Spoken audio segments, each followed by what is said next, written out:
Tudo coopera para o seu bem. Deus te criou com um propósito. Fique firme no seu propósito, e a luz do Senhor brilhará sobre ti. Juízes 19. Naquele tempo não havia rei em Israel. Um levita que vivia nas regiões remotas das montanhas de Efraim tomou para si uma concubina, uma mulher de Belém de Judá. Mas a mulher cometeu adultério e o abandonou, retornando para a casa de seu pai em Belém de Judá. Depois de 4 meses, o marido resolveu procurá-la e convencê-la a voltar para ele. Estava acompanhado de um escravo e 2 jumentos. Ela o recebeu na casa de seu pai. Seu sogro, o pai da moça, ficou bastante feliz com sua visita e insistiu que ele ficasse algum tempo ali. Ele ficou hospedado ali 3 dias com muita comida e bebida. No 4º dia, levantaram-se de madrugada e se prepararam para partir. Mas o pai da moça pediu ao genro: faça uma refeição reforçada antes de partir. Então eles se assentaram e comeram juntos. O pai da moça disse ao homem: fique aqui até ainda esta noite, você será meu hóspede. O homem se levantou para partir, mas o sogro insistiu tanto que o homem concordou em pernoitar ali mais uma vez. No 5º dia, ele se levantou de madrugada novamente. O pai da moça disse: você precisa se alimentar bem.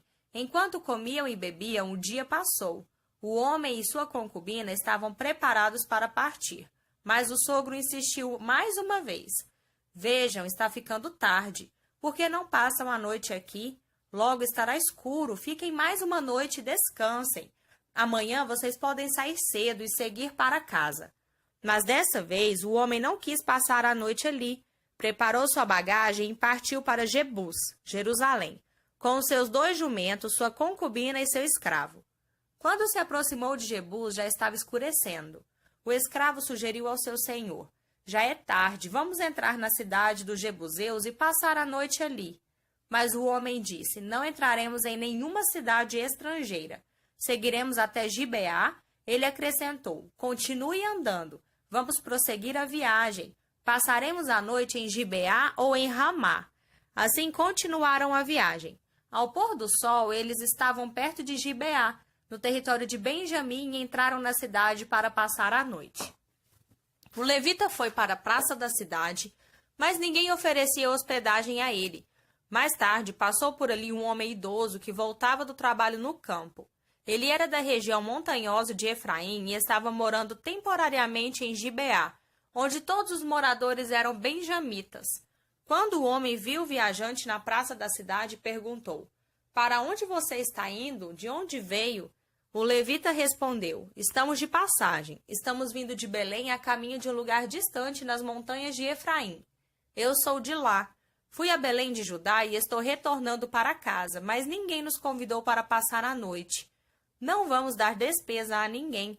Temos comida e feno para os jumentos, pão e vinho para a mulher, para o jovem e para mim. Não precisamos de nada. O velho disse: tudo bem, eu cuido de vocês. Vocês não passarão a noite na praça. Ele os levou para casa e alimentou os jumentos. Depois todos se lavaram e se assentaram para comer. Eles estavam tranquilos e se entretendo quando um grupo de desocupados da cidade cercou a casa e começou a bater à porta. Eles gritavam para o dono da casa: traga para fora este homem que está na casa. Queremos sexo, vamos nos aproveitar dele. O velho saiu e disse: nada disso, companheiros, não sejam tão perversos. Este homem é meu hóspede. Não cometam esse ultraje. Vejam, minha filha virgem e a concubina dele estão aqui. Vou trazê-las para fora. Façam o que quiserem com elas, mas não façam essa loucura com este homem. Mas os homens não quiseram dar atenção ao velho. Finalmente o levita empurrou sua concubina para fora. Eles abusaram dela a noite toda. De madrugada a soltaram. A mulher voltou e ficou caída diante da porta da casa, na qual estava seu senhor. Ao clarear o dia, ela continuava ali. De manhã, quando seu senhor se levantou e abriu a porta para prosseguir viagem, sua concubina estava ali prostrada, com a mão na soleira da porta. Ele disse: levante-se, vamos, mas a mulher não respondeu. Ele a pôs sobre o jumento e seguiu viagem. Ao chegar em casa, apanhou uma faca e esquartejou sua concubina.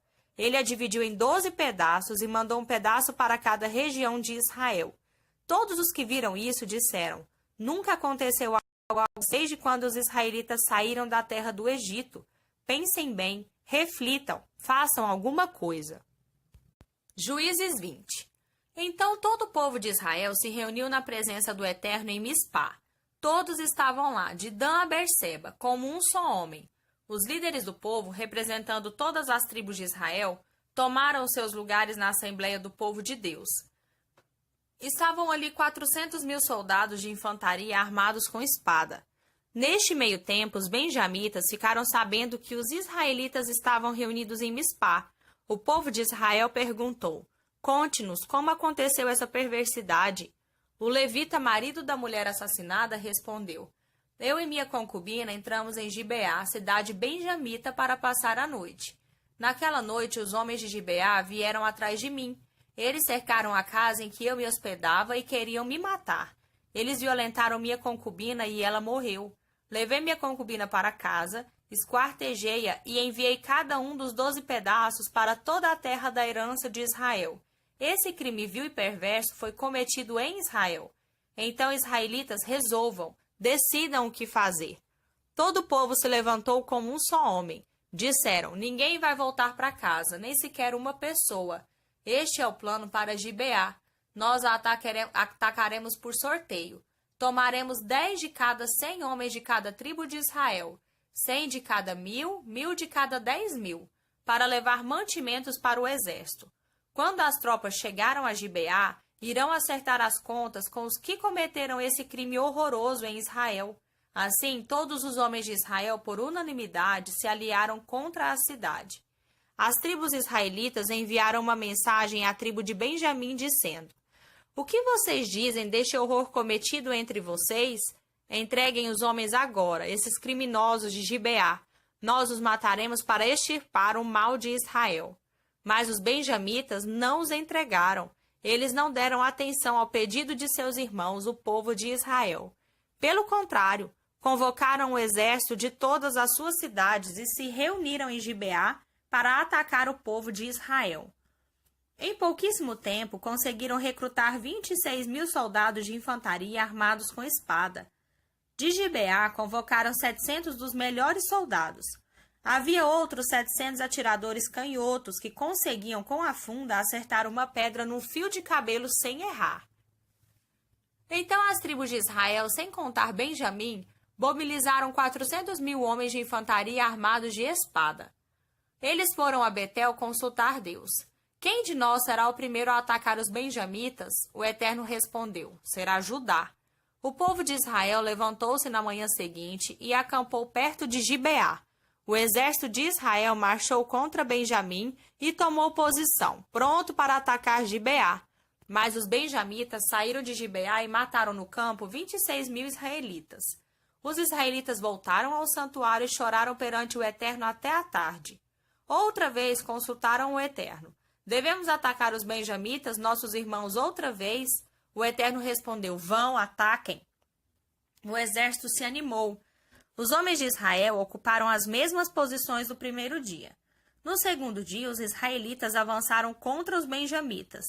Pela segunda vez, os benjamitas saíram da cidade e mataram 18.000 israelitas, todos armados de espada. Todo o povo de Israel, o exército inteiro, voltou para Betel. Chorando, assentaram-se perante o Eterno. Naquele dia, jejuaram até a tarde. Apresentaram ofertas queimadas e ofertas de paz perante o Eterno. Mais uma vez, consultaram o Eterno.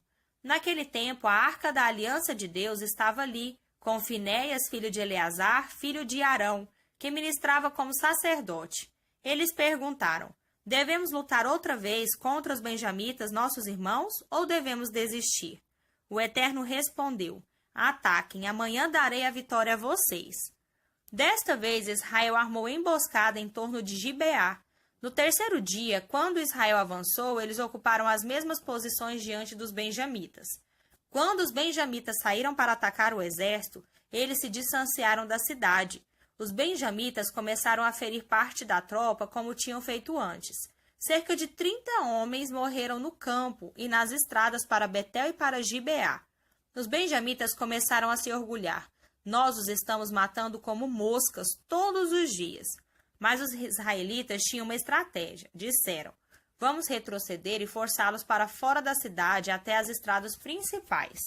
Então, todos os israelitas se distanciaram na direção de Baal-Tamar, e a emboscada dos israelitas saiu de posição a oeste de Gibeá. 10.000 dos melhores soldados de Israel atacaram Gibeá. Houve luta intensa e sangrenta. Os benjamitas não imaginavam que estavam sendo derrotados. O Eterno os derrotou diante de Israel. Naquele dia, os israelitas mataram 25.500 benjamitas, todos armados com espada. Os benjamitas reconheceram a derrota. Os homens de Israel fizeram de conta que estavam se retirando da presença dos benjamitas, sabendo que poderiam confiar na emboscada armada contra Gibeá. Os emboscados saíram rapidamente contra Gibeá, os homens se espalharam e massacraram os que estavam na cidade. A estratégia com os da emboscada era que eles dariam um sinal de fumaça da cidade. Então os homens de Israel voltariam e atacariam. Quando isso aconteceu, os benjamitas tinham matado 30 soldados israelitas. Achando que estavam vencendo a batalha, gritavam: "Eles estão fugindo como da outra vez", até que apareceu o sinal no céu, uma enorme coluna de fumaça. Quando os benjamitas olharam para trás, viram a cidade deles em chamas. Quando os homens de Israel se voltaram contra eles, os homens de Benjamim esmoreceram. Perceberam que estavam cercados. Para evitar o confronto com os israelitas, tentaram escapar pela estrada do deserto, mas eram atacados por todos os lados. Os homens de Israel saíram da cidade, cercaram-nos por todos os lados e os atacaram. Eles os perseguiram e os alcançaram a leste de Gibeá. 18.000 benjamitas foram mortos, os melhores soldados. 5.000 homens viraram e fugiram para o deserto, em direção à rocha de Rimom, mas os israelitas os alcançaram e os massacraram ao longo da estrada. Os israelitas continuaram a persegui-los e derrotaram mais 2.000 homens. Ao todo, morreram naquele dia 25.000 soldados de infantaria benjamitas, os melhores do exército armados com espada. 600 homens escaparam. Eles conseguiram chegar até a rocha de Rimom no deserto e ficaram ali 4 meses. Os homens de Israel voltaram, entraram nas cidades e ali mataram todos os benjamitas que sobreviveram, todos os homens e animais que encontraram. Eles incendiaram todas aquelas cidades. Juízes 21. Israel havia feito um juramento em Mispá. Ninguém de nós dará sua filha em casamento a um benjamita. De volta a Betel, o povo permaneceu ali sentado na presença de Deus até a tarde. Eles choravam alto e lamentavam: "O eterno Deus de Israel, por que aconteceu isso? Por que estamos hoje sem uma tribo inteira de Israel?" Na manhã seguinte, logo cedo, o povo começou a edificar um altar. Sacrificaram ofertas queimadas e ofertas de paz. Os israelitas perguntaram: "Qual das tribos de Israel não compareceu quando nos reunimos na presença do Eterno?" Pois todos tinham feito juramento solene de que quem não comparecesse à presença do Eterno em Mispá seria morto. O povo de Israel continuava a lamentar por Benjamim, seu irmão.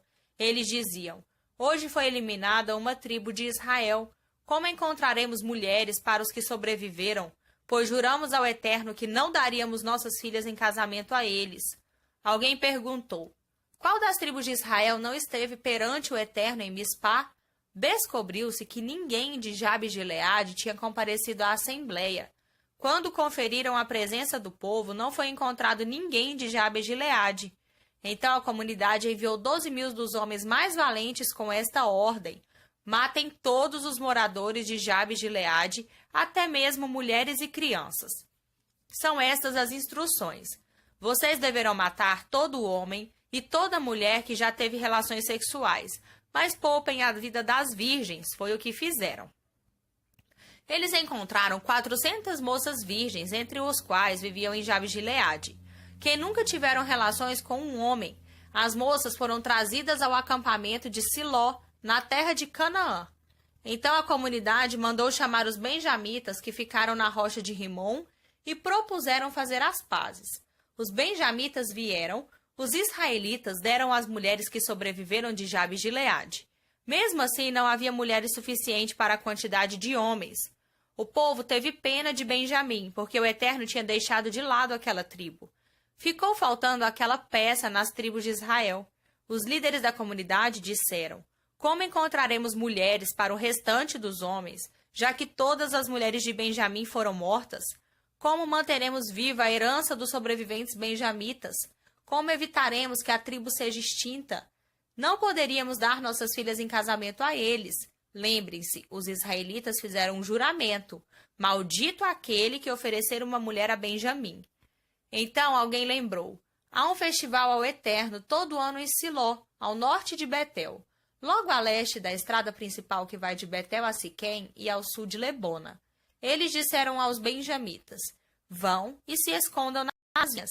Fiquem atentos. Quando vocês virem as moças de Siló saírem para suas danças, saiam das vinhas, tomem uma das moças de Siló por mulher. Depois corram de volta para o território de Benjamim. Quando o pai e os irmãos delas vierem nos acusar, diremos, tenham compaixão deles, afinal, não viemos lutar e matar vocês para conseguir mulheres para os homens.